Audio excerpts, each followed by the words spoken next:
Good Friday afternoon, everybody. It is a good Friday afternoon because we are live from Follett's Purdue Pride. We're just within if the sun was out, we'd be within the shadows of Ross-Ade Stadium, but it's raining here. And yet it's good to be with you again, and we're excited about being. The WLFI studios are under renovation, so we are taking our show on the road. Last week, not as good. This week is going to be awesome. And we'll have with me today Stacy Clarity and Brian Newbert. Stacy in the middle, Brian's on the right. I think we have graphics, but I'm kind of winging it in terms of looking at all that. But we are, the show you're watching, if you don't know, is Gold and Black Live, and we're going to talk about something other than the quarterback situation, but we will talk about that as well. Yeah. And we have sponsors too. Really? Okay, well, No, I'll talk amongst myself then. We do have sponsors for this show, and first and foremost, our good friend Jeff Gulick in the house, Follett's Purdue's Game Day Outfitters since 1945, and he'll be on the show segment 2 because Jeff's day job is with Follett's and Purdue Pride and trying to keep all that in line. He's been here, I think, since about 1988, but his real passion is Purdue sports and football and college sports, so he'll have a lot to say in segment 2 with Bart Burrell joining him. We're going to try to figure out a way that Purdue can win tomorrow at Notre Dame, and or at least to talk about what it will take to do that. And again, our sponsors, Hilton Garden Inn, when tomorrow's a big day, State HGI tonight, and of course, State Farm agent Trent Johnson's. And Trent is myagent.com, 497-9595 is his number. And Trent will be on the sidelines tonight at a high school football game du jour, hopefully dodging raindrops and hopefully not lightning. But Stacy, lightning for Purdue tomorrow would be what for the Boilermakers if they can, in terms of what is it going to take for Purdue to stay in that football game tomorrow, in your opinion? I think they need to block. Okay. The offensive line to me is the biggest key. Is can they slow down Notre Dame's front seven? We didn't really see what they could do last week, so you're kind of going on, okay, and they look like they protected pretty well, but obviously the caliber of opponent that they played is not going to be the same for what they'll see tomorrow. So for me, that's kind of the key. Is we'll talk about the quarterbacks, obviously, but to me, I'm not sure it really matters who's playing quarterback if you can't give that person any kind of protection. And Brian, obviously you scoured Notre Dame, looked at them very closely after the, I think scouring is the right term. You've looked at them, you've researched, you've investigated. After the Irish's 50-10 win last Saturday in Dublin, it wasn't Dublin, Ohio, it was Dublin, Ireland. And, of course, an impressive win for Notre Dame. Notre Dame, every year, it seems like in the last 10, is trying to get itself to where they can be historically, they've been a top 10 program, but be back in that conversation. I guess they took a step last week, but this is a must-win for them. It's a game that they're supposed to win against Purdue, but they have a murderer's row schedule coming up. But what do you see as the early keys for Purdue tomorrow? Well, I think I would certainly concur with Stacy about them having to block, but we can go into so many different aspects of this game that will be absolutely crucial for Purdue to compete, let alone win. Purdue made some mistakes last week against an FCS opponent that in a 48-6 win, if they repeat some of those mistakes, that might flip that score altogether against a good opponent. You can't turn the ball over 5 times. You can't have 2 kicks blocked. You can't fumble a punt against an opponent like this, or else you're going to get run out of the stadium. But as Stacy said earlier, we've spent this whole week talking about the quarterbacks because it might be the most interesting story, but it's not the most interesting part of this, or the most important part of this game. Purdue has to compete at the line of scrimmage on both sides of the ball. It has to be able to tackle in the second and third levels of its defense against a pretty physical running game. It has to be able to obviously protect the football, which is why Caleb Turbush is apparently starting over Robert Marv. And it just has to play good fundamental football. I mean, that's just what this comes down to. Purdue has to show it can compete with an opponent like this this year. Last year, every team Purdue played that went on to win 8 or more games, and I'm using that measure basically to say Notre Dame, Michigan, Wisconsin, Purdue got blown out. If Purdue is going to show it's taking the next step this season, it can win the same amount of games it did last year. It can win 7 games, would still be a good season as long as it shows that it belongs with some of these, on the same field as some of these better teams. Well, Lydia back at the station is already sending us questions, and that's how this show works.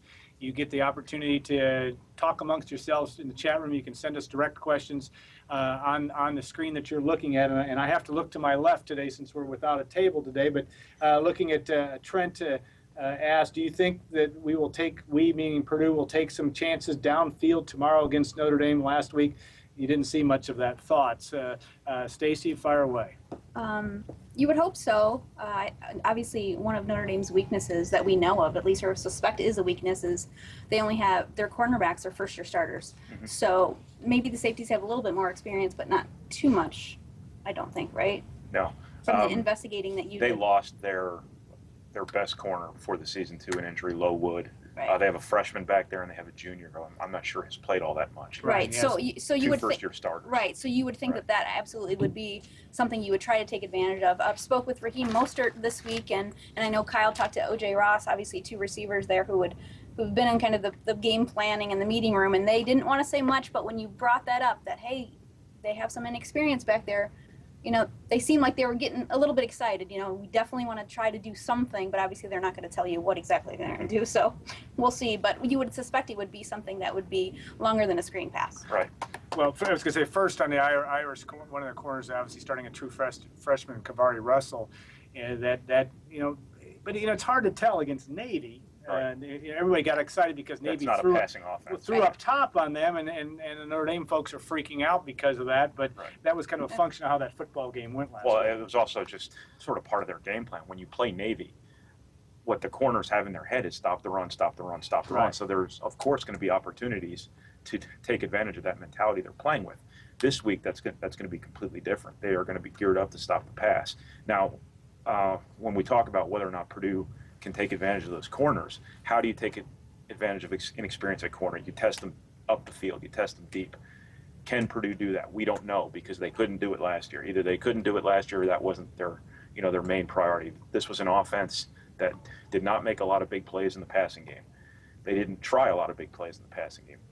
The big plays they did make were all on screens and short little passes trying to hit seams and whatnot. So the way Purdue's offense is kind of operated going back to last season, I'm not sure it's necessarily engineered to take advantage of, whatever vulnerability Notre Dame might have at those corner spots. Well, I know that comes down to protection again. Yeah, no doubt. Obviously, you can't protect it. Right. You need it's to be all able to take a 5-7 step drop and have some time to throw 30 yards downfield. Well, Purdue has been, at least according to certainly on Knucklehead this morning, a lot of talk among Purdue fans about Purdue being the flavor of the minute, at least in terms of the upset. Maybe only because I think it was Mark May that picked the Boilermakers, though he made an interesting comment that Purdue needs to continue. I think he said to go up top, and I don't know where the word continue gets into that. But Purdue needs to be able to.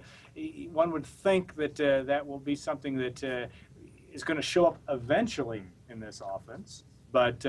Again, I would agree that protection is a key thing. All right, another question from Brian's dad's son. Do we get to talk about the quarterbacks? Yes, okay. Just hang loose. It's on. We're trying to. I was going to make a point about Mark May. Well, does Mark May really know enough about Purdue at this stage of the season to pick Purdue, or is he just trying to get Lou Holtz all worked up for the sake of good TV? I think the latter may be correct. Though Mark has actually been he's been a subscriber to our magazine for some reason, and that's all. We always appreciate that.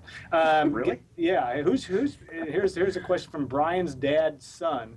I don't know if it's Brian Newbert's dad, but who's your pick for the breakout performer for this weekend? I am feeling this. Brian's dad's son said this. I am feeling O.J. Ross. I think he'll finally hook up with Turbush on a deep ball. Thoughts? Yeah. Oh, we got two people together. Okay, we're combining. That's okay. I'll start with that. I think tomorrow the guy. I don't know if he's going to be the pick to click, but the guy that I'm outside of quarterback that I'm going to be watching. I want to see if Purdue can move the ball vertically, and that's going to come through the tight end. Gabe Holmes will be the guy. That was all of ours. You just stole it all. Can we all pick the same? Yes. No, you need to come up with somebody else. Gabe Holmes is who I'm watching tomorrow. I like the way, obviously last week in his 3 catches, I think in the second quarter, that he kind of took the ball vertical. There's been a lot of talk about that this week in terms of the ability to do that. Now that I stole your thunder, who do you have as your backup? Throw it to Gabe Holmes. I mean, he's the one guy. Purdue doesn't have a big, tall wide receiver to throw the ball to. With experience. Gabe Holmes is probably about as fast as probably most tight ends out there you can find in the country. I'm not going to make the Dustin Keller comparison yet because they're two very different players from a physical standpoint, not to mention Gabe Holmes has to do something before we can even start, making that comparison. But he is 6'6". He does run like a wide receiver, and he is going to be matched up against linebackers and safeties. So give it a try. Okay. All right. Since you guys are antsy to talk about that, we'll all weigh in on the quarterback. Perceived controversy from last week in terms of any time that you have three quarterbacks anyway that are going to play, there's going to be discussion. Obviously, the job that Marv did statistically last week certainly raised some eyebrows. A terrific week, hitting 30 out of 38 passes for 295 or whatever Robert did. All right, we have some differing opinion about who should be starting this week, but again, it's an opinion. That's why we're here. So, Stacy, we'll let you. This is kind of like the Republican National Convention and the DNC, and I'll play moderator in between. Go ahead, Stacy. I'm saying Caleb Turbush, and the reason that I'm saying that is because from people who have seen practice, and who not coaches. That's fair to say. We can say Correct. That they're not coaches. Yes. Sources close to the program. Sources close to the How program. about that? Have told us, because obviously Danny Hope has said Caleb Turbush has looked better than anybody in practice, but other people have told us that that is the case. So for my point of view, I said, well, let's see it. I want to see it and see if that's the case. So get Turbush out there, see what he can do. Granted, it's against a different level of competition, but we've heard that he's a better player, and I would like to see what that means. And I'm just saying that for this week because I personally prefer a guy who can maybe will make some mistakes, but can give you some excitement and throw the ball down the field and get out of the pocket. So I think I like Marv's skill set better, but I would like to see Turbush. And even though I think we're all, us here and fans in general, are upset that he got suspended. You can't do that as a senior, and you can't do that as a captain. And for me, Danny Hope absolutely should have said, I am disappointed in what he did. And that those words never came out of his mouth. So. But anyway, I'm saying Turbush for the week for kind of those reasons. I have a hard time making a good argument here because we have heard and we do believe that Caleb Turbush has been the better quarterback in practice. He has done some better things than Robert Marv. He does take better care of the football. But I have said since the summer that I think for this team this year, with the offensive players they have around the quarterback position, I think you need more than a manager. And when I say manager, I don't mean that in the negative sense of the term, where the guy who just hands off and doesn't lose the game. I think you need a guy who can make this offense a little bit better than the sum of its parts. I don't think they have extraordinary skill talent on this team. They might. I don't know. We don't know that yet. But I think Robert Marv's talent is such that it can make this offense a little bit better than the sum of its parts. He's got the arm to pull off that quick passing game. He's got the arm to throw it down the field. He's got the legs to make plays running the football. He's obviously going to throw some interceptions, but if you want to score points, sometimes you have to make some mistakes. Obviously, I'm not a coach. My job's not on the line when I make these decisions, so it's easy for me to say that. I just think Robert Marv's talent is such that I think he deserves a shot. And he wasn't suspended last week. That's a big part of this, too, for me. Okay. And I think, and I agree with the suspension part. I think that troubles me. I just don't like the idea, and I'm sure Caleb Turbush doesn't like the idea of a senior being suspended. But I do think that Danny Hope has looked at this and said, we're going to play three quarterbacks anyway. What's the big deal? Now I know he did kind of make the revelation that more stridently this week about Turbush being heads above everybody else. But I think he could have just probably stemmed some of that tide by saying on Monday, hey, I thought Marv played a great game, but Caleb has served his time, his suspension. We're not happy about it. But by the same token, he's our guy, and probably would have at least quelled some of this debate. But quarterback controversy. When you say you're going to play three, I don't know how you're. And when you're going into a game as big as this game is, you have to expect some discussion. And to be honest, my overriding feeling is that based on interest in this program right now, it's not a bad thing to have some things to talk about. And I think the team is pretty insulated.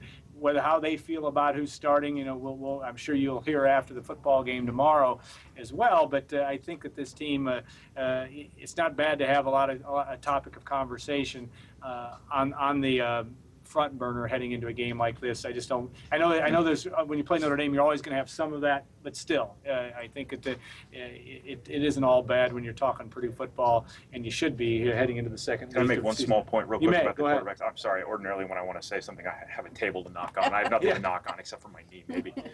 You can send me signals. Go ahead. When we talk about all three quarterbacks playing, I do want to draw a little bit of a distinction between three guys taking snaps and Purdue running a quote-unquote three-quarterback system, which obviously would be preposterous to try to run a three-quarterback system. I think the Rob Henry factor is kind of more of a wrinkle in the sense that he's just going to go out there for certain plays. He's not necessarily part of the system, so to speak. It's kind of like Purdue used Justin Siller last year to run the Wildcat, but you wouldn't have said Purdue ran a three-quarterback system last year. Obviously, you don't want to throw too many quarterbacks out there as part of the game plan. You don't want three guys sharing the snaps when the guys who are going to play the most obviously need that work. So I just wanted to draw that distinction so people don't think Purdue's really quote unquote playing three quarterbacks. They're just putting three quarterbacks out there in certain situations. Is that a signal that you'd like to say something? Okay, and also though, and this could be, we could talk about this for an hour. If Caleb Turbish was hands down the best quarterback, why are they playing more than one quarterback? But because that's what he does. I think from a philosophical standpoint, he honestly wants to do that. Yeah, I don't think there's any doubt. He thinks he's got two guys who can play. I think he honestly likes the idea of playing two quarterbacks. Because your second guy already has experience. Yes. So you're not building experience with Robert Marsh. He is an experienced quarterback now. So why does he need to play if Caleb Turbish is hands down the best quarterback? I think that's in Danny's MO. Now, so much has happened at the quarterback position at Purdue the last couple of years. That's a little bit more reasonable at Purdue than it might be at other schools. And I'm having a really hard time finding the camera. There it is. Right there. Okay. I think it's a little more reasonable at Purdue to say we're going to play two quarterbacks to get guys experience because so much has happened. But at the same time, at what point does that moment arrive where you just kind of have to pick one? Right. And if one guy is hands down better in practice. Well, let's start another Firestone conjecture. In 2015, will it be Danny Etling and Austin Appleby going back and forth? I don't know on that, and your guess is as good as ours. Now, we have some great questions and some comments. We got one from a ND fan. Does Brian have a leprechaun in his cargo pants? No, he does not. I don't even, that's horrible. Just potentially disgusting. I'm not really sure what that meant, but I don't even want to know. That's we got to screen these questions. Oh, no, you can't. We have a lot of them in here today. When do you think, Raheem Mostert, to me, is the guy that is one of the most interesting man in the world, I suppose, the most interesting man in Purdue's football world in terms of Sharks have a week dedicated to him. Yeah.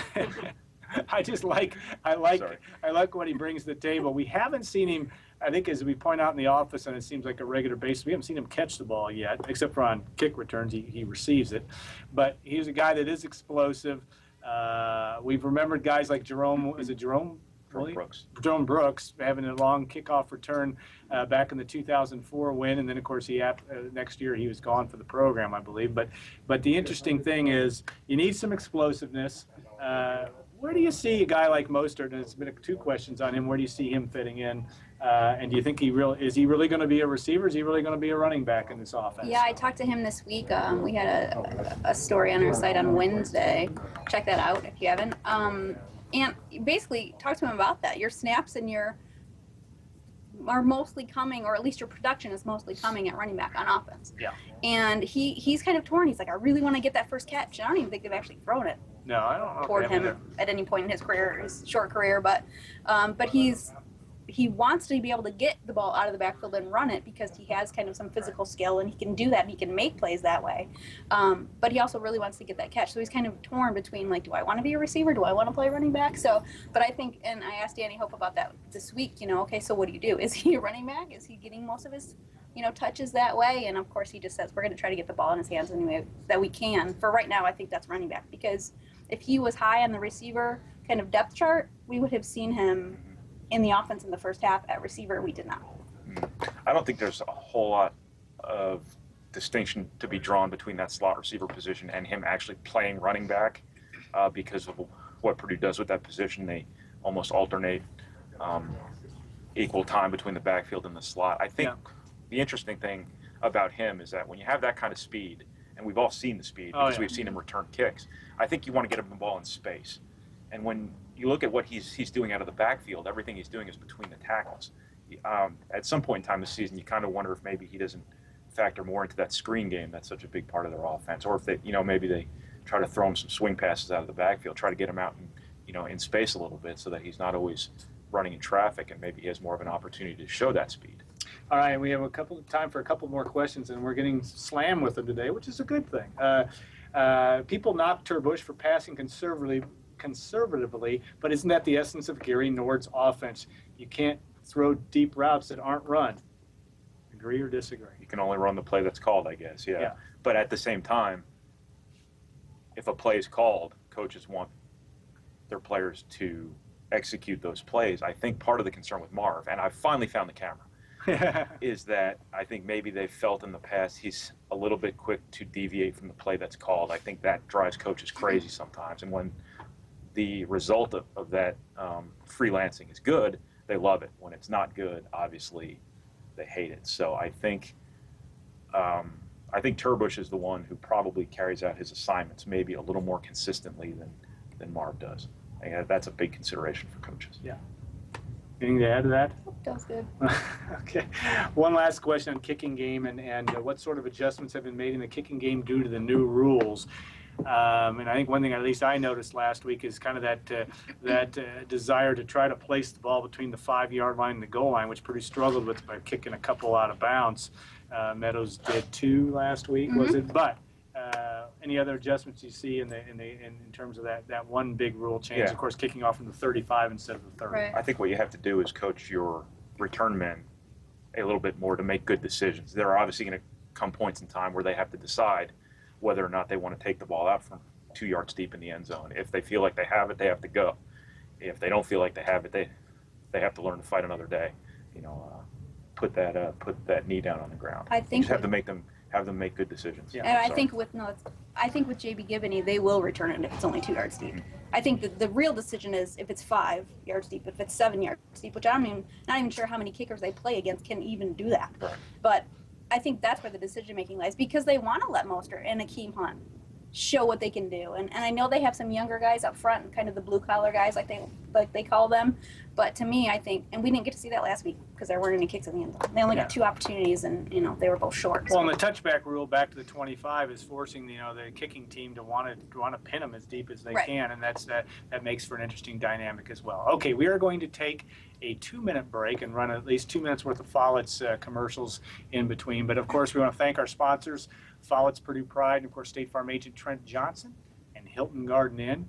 We're going to shoo off Brian and Stacy. We'll bring Stacy back for segment 3, and we'll bring in Bart, Burrell, and Jeff Gulick as we'll talk more Purdue football and try to impart or to get some real wisdom out of those 2 guys, which may take us a full 20 minutes to do that. You never know. So we'll look forward to that, and we'll see you in a couple minutes on Gold and Black Live. Bye.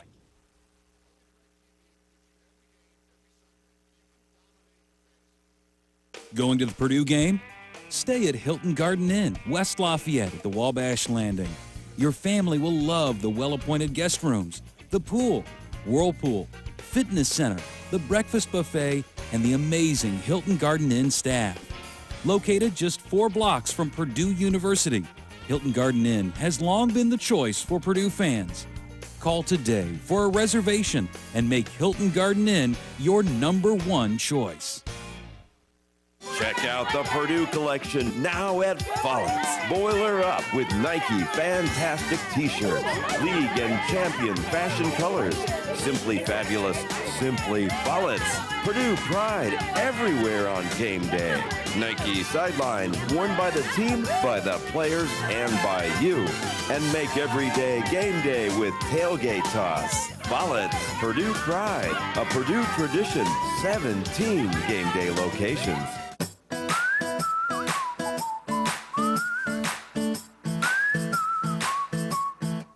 Wouldn't it be great if we could all rest this easy?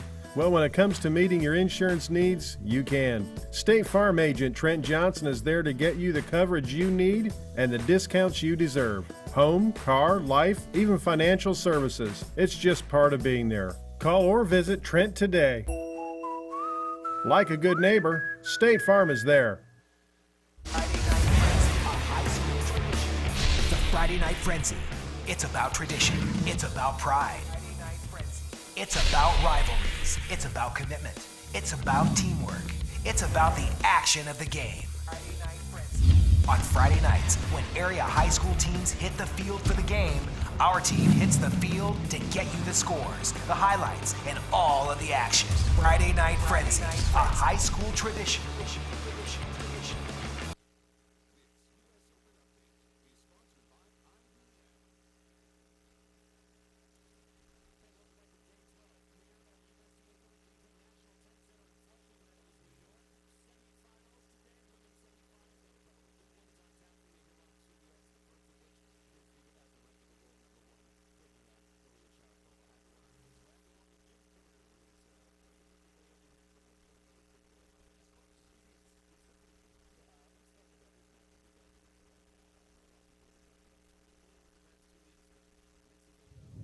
Segment 2, Gold and Black Live, and our fans move from the seats to the stands, so to speak. We bring in Bart Burrell and Jeff Gulick, and welcome to the show, gentlemen. And we have a lot to talk about. Anytime it's Notre Dame week, it's a special week for Purdue football, and this year is no different. Huge game for the Boilermakers tomorrow afternoon, starting 3:30.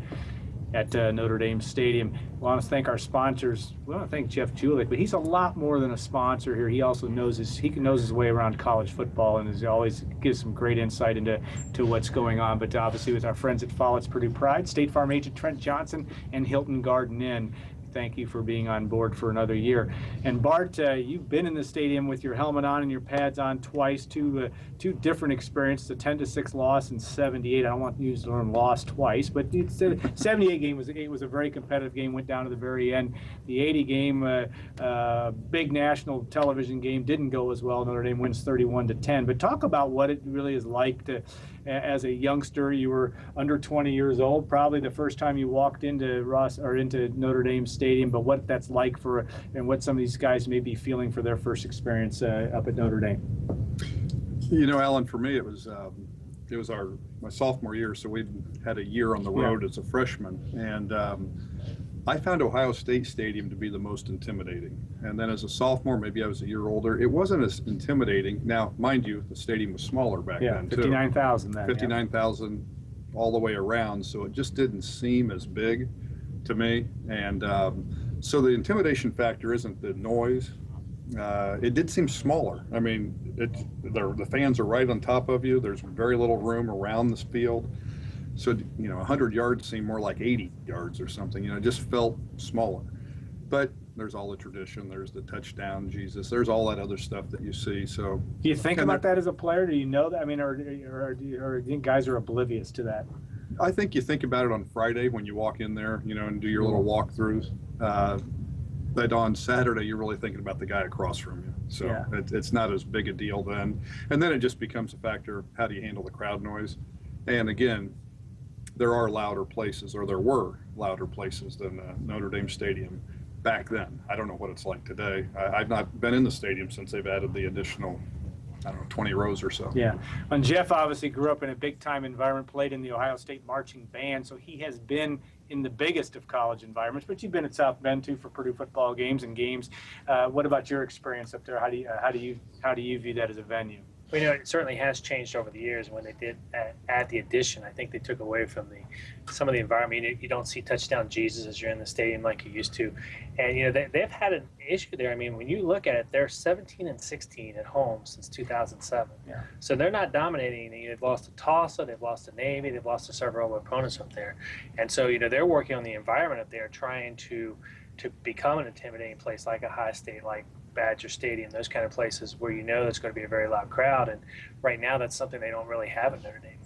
And Bart, you talk about some of the places, and you talk about Ohio State being intimidated. I know in your freshman year they beat you bad there, and it was a pretty amazing environment. But they also, you go to other places around the league. You had some fun games at Wisconsin. What were your favorite places to play in the league, as you recall, in terms of the more fun venues, in terms of just the way the fans were in that environment? Well, that's rather easy. Ross-Ade Stadium would be the most fun. Outside of Ross-Ade Stadium. You know, I think you probably hit it with Wisconsin. That was a lot of fun to play there. Their fans really got into it. They had a lot of fun. I know my parents had a lot of fun going to the game. So it was just a really good environment. And quite frankly, at that point in time, it wasn't always totally sold out either. But it was a great place to play. Iowa was more of a high school stadium type of feel, but it was always very full and loud as well. And Bart, he usually doesn't need an introduction. Obviously played at Purdue from 1977 to 80, part of the famed Carmel connection for the Boilermakers, and was a standout 3-year starter receiver for Purdue. And Jeff, you know, you look around some of the great venues in the league, and obviously you grew up close to one in Columbus, but talk about some of your favorite places that you enjoy to watch. Well, I tell you what, one of my favorite places is a place we've yet to visit, and that's Nebraska Stadium. I mean, I had the opportunity to live out in Nebraska for 3 or 4 years and attend several football games out there, and you talk about a knowledgeable fan base, and that crowd out there is just amazing. And I'm really excited for when the Boilers get a chance to go out there and play Nebraska. But, you know, when you talk about, you got Michigan, just the sheer size of the stadium is just amazing. And then, you know, after that, you know, obviously Ohio State has a great stadium as well. So it'll be interesting to see, you know, how this works out when Purdue gets to go to Nebraska and some of these road games that they've got coming up. Now, Alan, you asked me the question of what was the most fun to play. You didn't say intimidating. Yeah. Ohio State, as I said before, was the most intimidating, and Michigan was just a bigger Notre Dame, louder, just a dull Very noise. Similar type stadium, actually. Just a dull noise, you know, not the fans getting into the game, just the noise of 100,000 people when you're down on the field creates some difficulties just with signals, et cetera. And I just laugh at Jeff because as the business that Jeff's in, of course he's looking forward to Nebraska coming to West Lafayette, only because of the 20,000 fans that the Big Red will probably bring for their first trip, and that is next year. Or no, Purdue goes out there next year. That is next year that Nebraska's here. Here in 2013. Yeah, so that will be interesting to see how that transpires. All right, let's look at tomorrow's game and the matchup. Bart, you had a chance to see Purdue play last week, and certainly an impressive in terms of a 48-6 win. What are the things if you were looking at what you have to do to win at Notre Dame? Obviously, the 5 turnovers we've talked about, but anything else that comes to the table in terms of what the Boilermakers need to do to get out of South Bend alive? Well, you really just need to go and execute. You have to play well, and you have to take the crowd out of the game. I mean, you can't. You know, I know they've been emphasizing get behind early.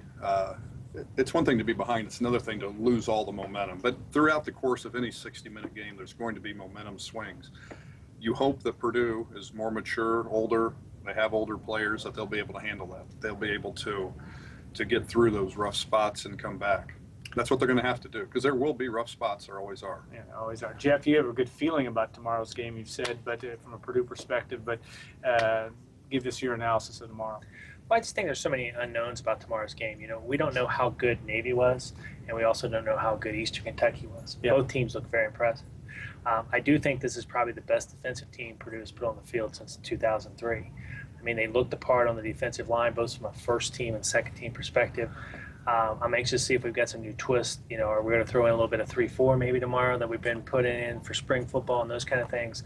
And then the question becomes, you know, how focused will this Notre Dame team be? I mean, they've got a stretch of games coming up here with Michigan State and Michigan and Stanford and Miami and Florida, and then you also look at a trip to Oklahoma and USC. So how focused are they going to be about with the Purdue team? So I think there's a lot of factors that really plays into Purdue hands tomorrow. And, you know, I also think we have probably the most team speed I've seen. And I think that's going to be really important to get some speed up there tomorrow. You know, spread them out a little bit, get some of the guys on the perimeters and see what we can do. And I have a great feeling about the game tomorrow. You know, Bart, the interesting thing about Notre Dame last year in the game in West Lafayette, the thing that was tough, not only the way the game started, Purdue got down 21-0, but just the physicality, the way the Notre Dame kind of came in, just forced its will on Purdue. How do you do that as a player, knowing that happened to you the year before, and it happened to Purdue in a couple other games last year, maybe against Wisconsin and Michigan as well? How do you turn that table? I mean, there's a lot of self-talk going on. This is a very positive outfit in the Boilermakers, but again, when you line up next to that person, what do you have to continually tell yourself in terms of what it's going to take to compete at this level? You know, again, as a player, you think you can win. At least you better think you can win. Yeah. And so I don't think they're thinking about last year and how they were physically dominated. I think they were thinking about last year. They didn't play well. They lost the game.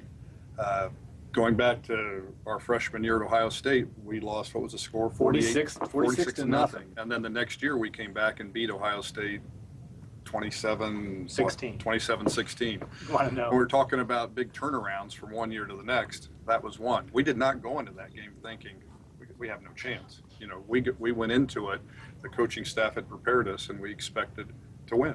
Yeah. And you have to, if you have to think of that going into a football game. But Notre Dame showed their will against Navy and, you know, just pounded it down their throat. If they do that against Purdue, we're in trouble. I mean, I would think that will not happen with our defensive line.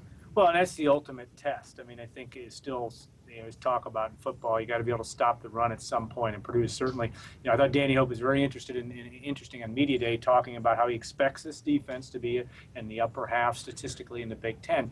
The way you do that is by stopping the run. Purdue's really struggled doing that, though. Big players have to make big-time plays, though. I mean, a couple of years ago when we had a good chance up there, Ryan Kerrigan looked like a first-round draft choice in that football game. Yeah. Kawana Short has to do the same thing. He can't go in there and be a non-factor.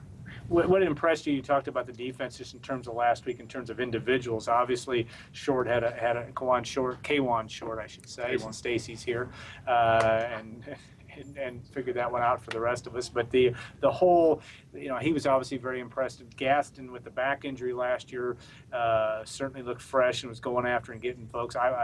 What other guys stepped up for you, in your opinion?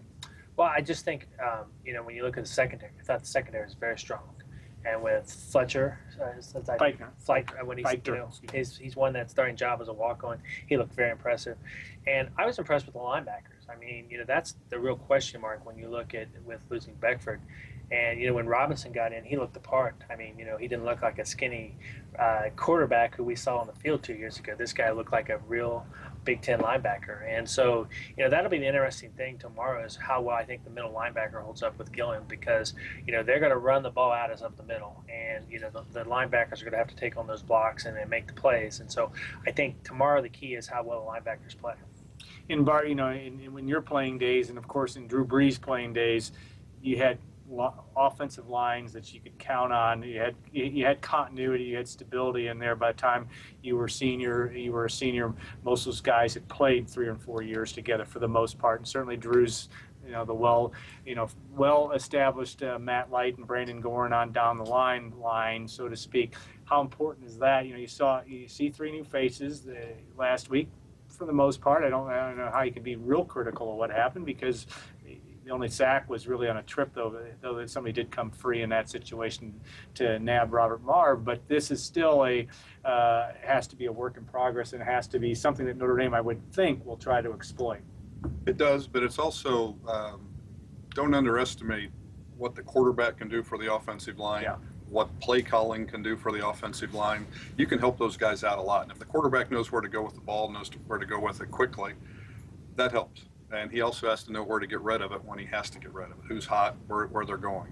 And those guys, you know, you rush, and if you don't get a sack, it gets tiring after a while. You get a few sacks, and boy, it's easy to come after them. So it's really, don't underestimate some of those other factors that can help the line. And I think that's probably the reason that you'll probably see Caleb under center tomorrow. Yeah. Because he's been outstanding at getting Purdue in the right place. You know, and that is so important in the NFL game. You know, that's why Peyton Manning's a master of what he does. You know, quarterbacks like to throw the football, but how many times do they check to the right running play and the blocking schemes and everything? And I think that's where Caleb has a real grasp for this offense that he may have a little better grasp than Marv does. And I think that's what you want to be able to get in the right play up in Notre Dame.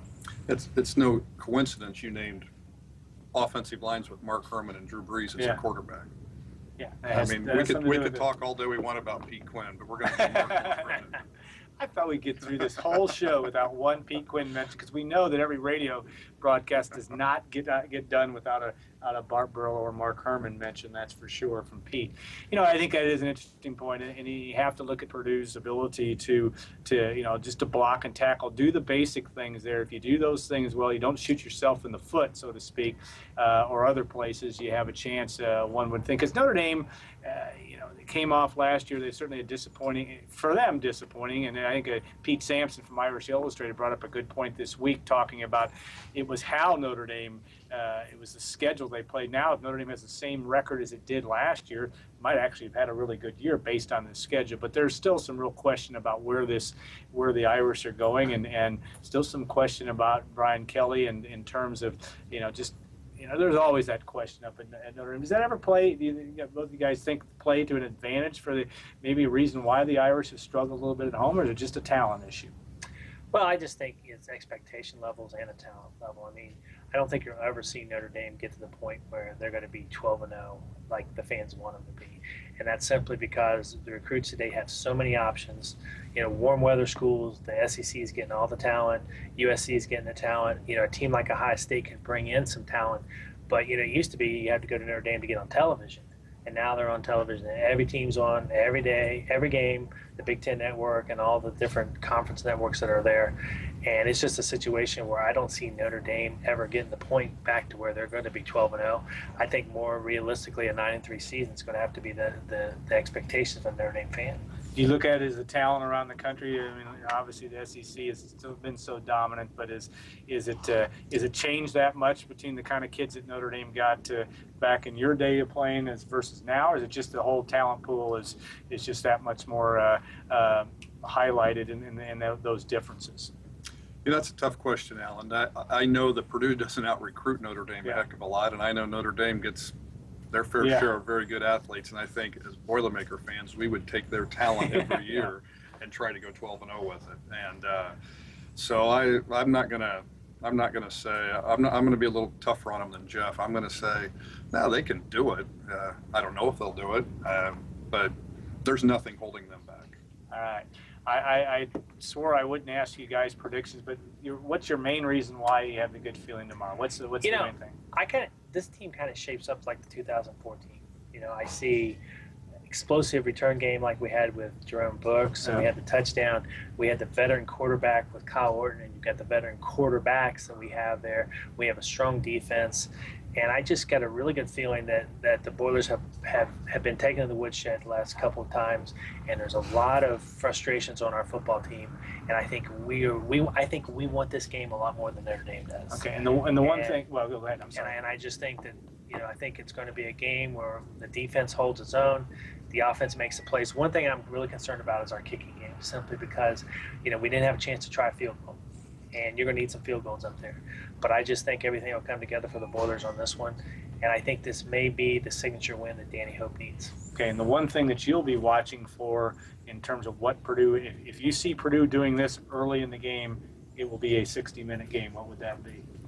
I think holding their position up front. I mean, if they're able to come right out of the gate and run it down our throat, we're in trouble. It's going to be a long day. But if our defensive line can put up a good fight and the linebackers come through, I think you're going to see a good football game. I think Notre Dame, that's how they won this past week. I mean, they were never threatened. They could do what they wanted to do.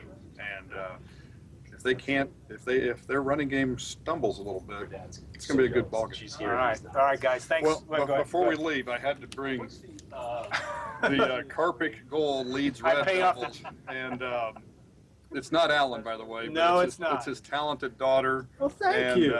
We'll add that to the pile. She had a great I like the picture game-winning goal. So, yeah, so there's at least one gamer in the family. That's a good thing. And as I've told her many times, this may be your last chance to be on the headlines, but a very cool thing to have happen. But she was on the head. That was a good thing.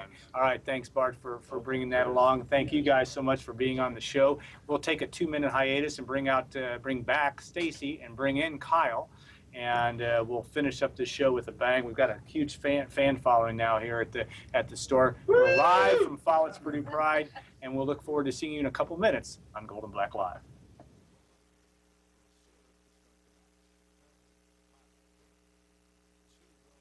Going to the Purdue game? Stay at Hilton Garden Inn, West Lafayette at the Wabash Landing. Your family will love the well-appointed guest rooms, the pool, whirlpool, fitness center, the breakfast buffet, and the amazing Hilton Garden Inn staff. Located just 4 blocks from Purdue University, Hilton Garden Inn has long been the choice for Purdue fans. Call today for a reservation and make Hilton Garden Inn your #1 choice. Check out the Purdue collection now at Follett's. Boiler up with Nike Fantastic T-shirts, League and Champion fashion colors. Simply fabulous, simply Follett's. Purdue pride everywhere on game day. Nike sideline, worn by the team, by the players, and by you. And make every day game day with tailgate toss. Follett's, Purdue pride, a Purdue tradition, 17 game day locations.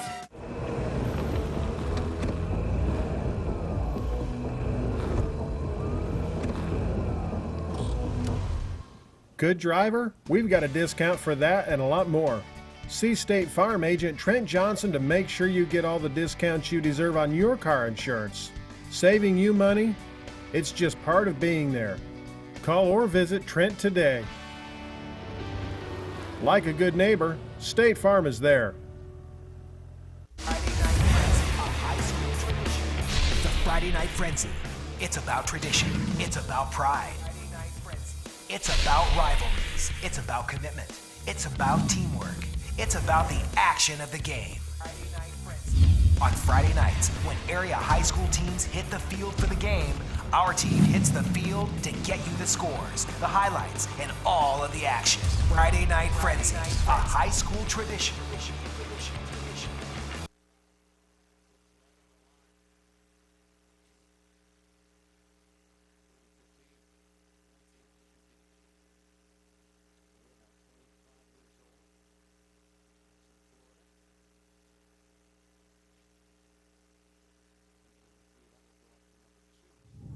Welcome back, segment 3, Gold and Black Live. We've prettied it up here, as they said, at least on the chat. Kyle Charters and Stacy back with us for another segment. Kyle, welcome to the show. Thanks for finally having me. I know. Well, I think what you guys should do is just kick me off and let somebody else host the show. Kyle would do a lot better job. But anyway, you got me for another segment, and we're looking forward to. We'll talk. We still have some questions we haven't answered, certainly, and a fair number of questions this week, which we appreciate very much. You are watching Gold and Black Live. It's kind of a destination deal. If you don't know that you're watching Gold and Black Live, you have issues. So, and we want to thank our sponsors, certainly Follett's, Purdue Pride, Purdue's Game Day Outfitters, and Purdue Tradition since 1945, and of course Hilton Garden Inn. We were down at Christy Kuntz's abode last week during our show from there. When tomorrow is a big day, stay at HGI tonight, and of course State Farm agent Trent Johnson, State Farm agent, or is it TrentIsMyAgent.com? I always screw that up. 765-497-9595. And we're trying to look at tomorrow's game. And Kyle, we haven't. I know that we're probably getting grief on our own boards about the four of us not picking Purdue to win. At least I assume that those guys aren't like that. They wouldn't give us grief.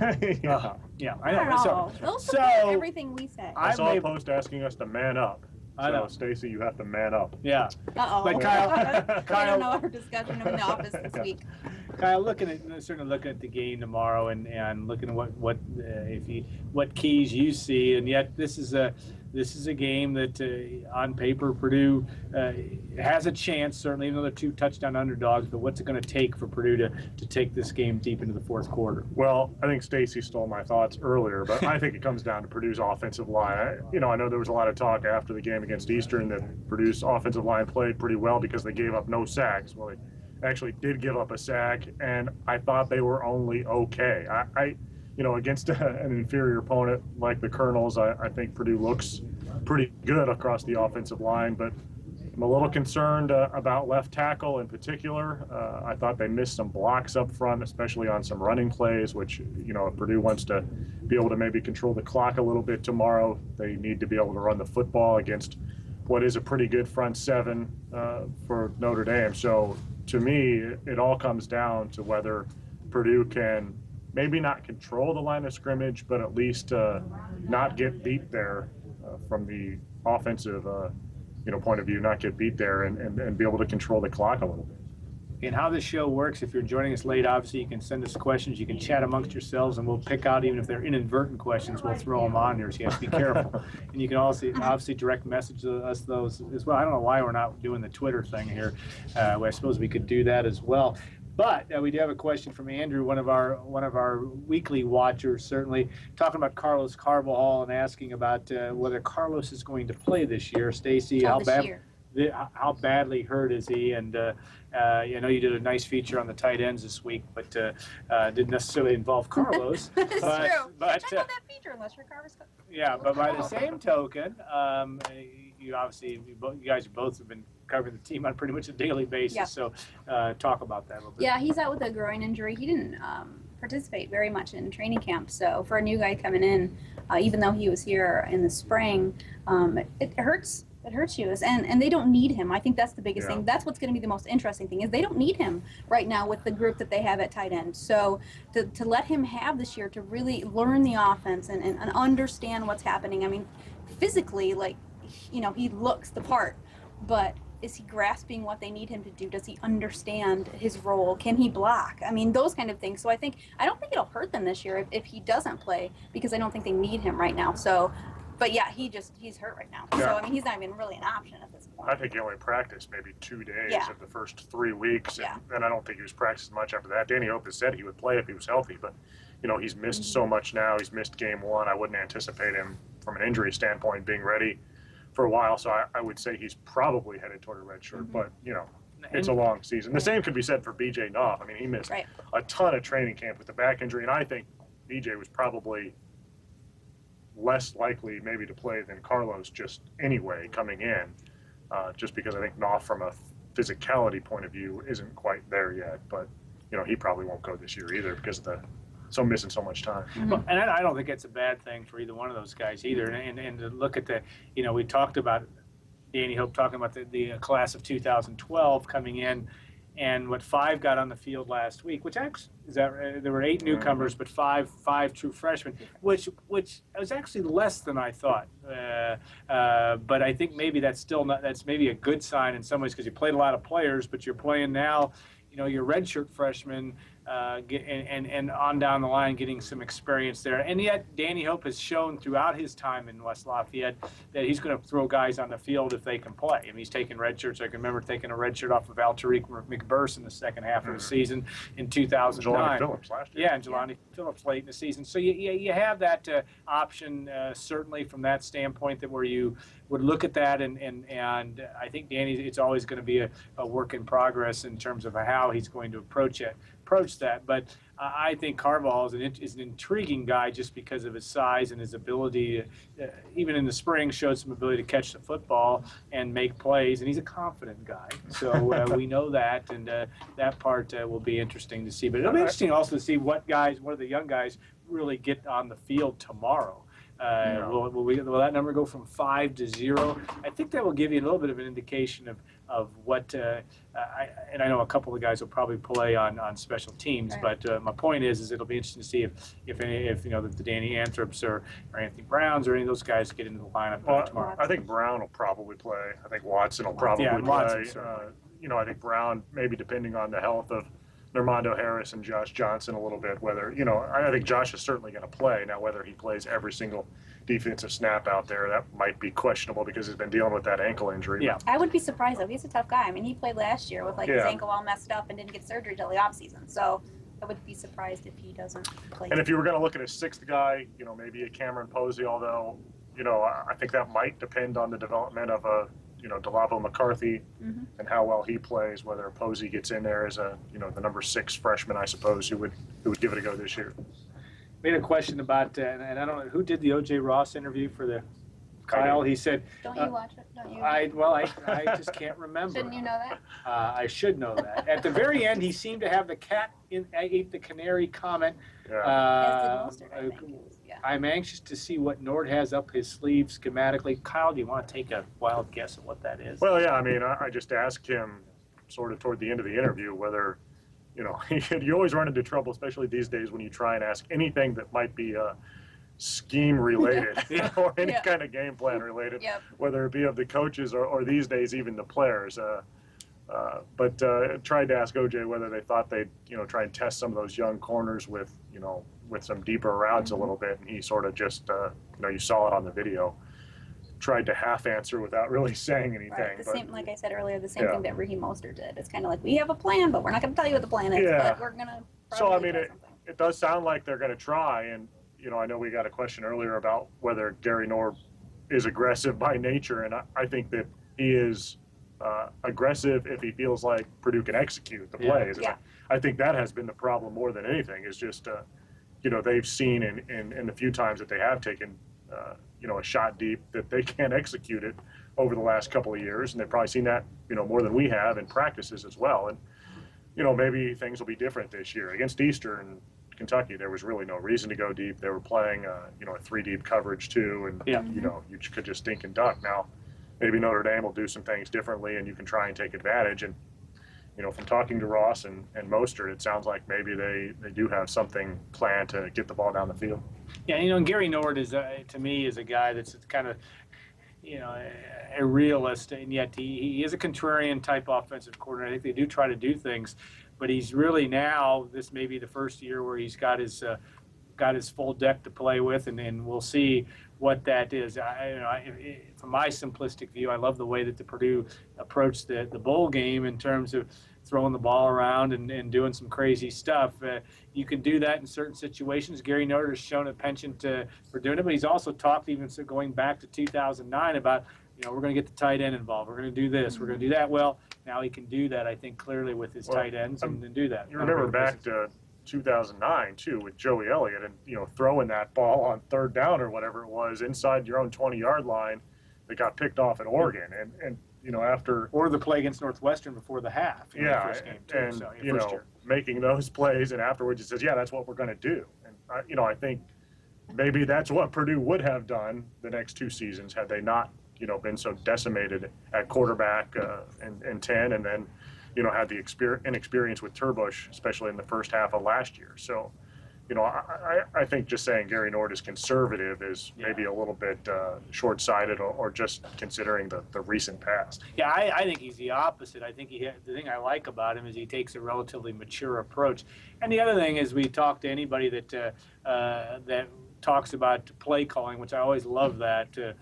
When you get to talking about the play calling, is how many what percentage of these plays are changed to the line of scrimmage anyway. So you have to be able to put yourself in the right position, have the right guys on the field, and then you have to have a quarterback that can make good decisions. And if you're a Purdue fan, you hope that starts with Caleb Turbush and follows Robert Marve around tomorrow, because that's going to be important against what you would think with Notre Dame, a defense that's going to take some chances on Purdue, try to mess Purdue up, disguise some things, maybe fool an offensive line that may not be ready to deal with some looks.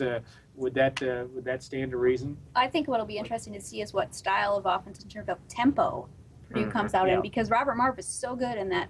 I don't know if they like to necessarily call it a hurry up. It's kind of like, well, we can set the tempo from it. It can't, you know. Yeah. I mean, it seems like they don't say hurry up necessarily, but that's essentially what it can be. You know, you get everybody out there. You want to wear the defense out. You want to not let them substitute. So maybe if you snap it quicker, Notre Dame has less of a chance to maybe disguise things, or so that may help. But can Turbush run that as effectively? Obviously, he did it at points last year. Right. But so what tempo does Purdue decide to use? And to that's the thing. That's the thing that I've always liked about Marv, is that he seems to play.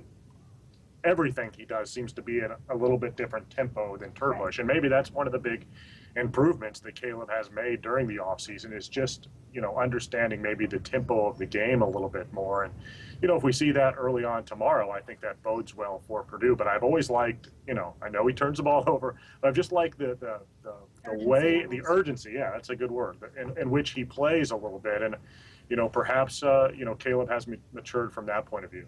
To me, that is maybe the thing, and no one asked me that question, so I'll ask myself. What is the thing that I see will happen, and it's going to be my telltale, and I think it is tempo for me, and that is, will Purdue be the aggressor on offense, or not aggressor, but be able to be willing to run that hurry up and be willing to do some things so that they make the rules, at least on the offensive side of the ball. I think that will tell you a little bit.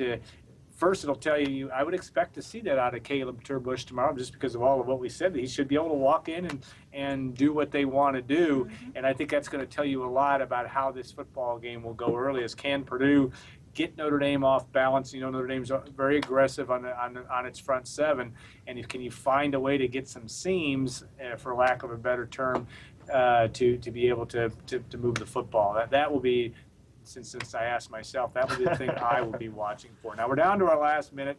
I'm not going to make you give your predictions again, but tell me, if Purdue wins, Kyle, what will they do to make that happen? Besides scoring more points. What was your prediction? What was your prediction? I had 22-15 Notre Dame. I think it ends up being lower scoring. 22? Yeah, 22. Yeah. So you can get to 22. I know you can. 2-point conversion. There you It's not like 4. go. Sorry. You could have a Continue. touchdown and 5 field goals. There you go. That's what I was thinking, too. Sorry. I've completely lost my 6 field goals and 2 safeties. All right, go ahead. What do they have to No, do? what I have to do, I think Al said it a little bit. Control the tempo. I think you have to get off to a good start. I think you need to get off to a good start, but be aggressive still. I think everybody's a little bit concerned that Turbush means conservative and Turbush means hand the ball off and 3 times in a row and punt. Maybe it does, but I think if you're Purdue, you need to continue to try and be aggressive, not turn the ball over. Try and control the tempo, and defensively, I think you can try and make this Notre Dame team, one-dimensional if you can slow down their running game and making the young quarterback have to make some plays. And that was going to be kind of my point: is this defense, Purdue's defense, what are they going to look like? I mean, we didn't see what this. I'm thinking what they envisioned this defense to be. I don't think we saw that at all against Eastern Kentucky. So.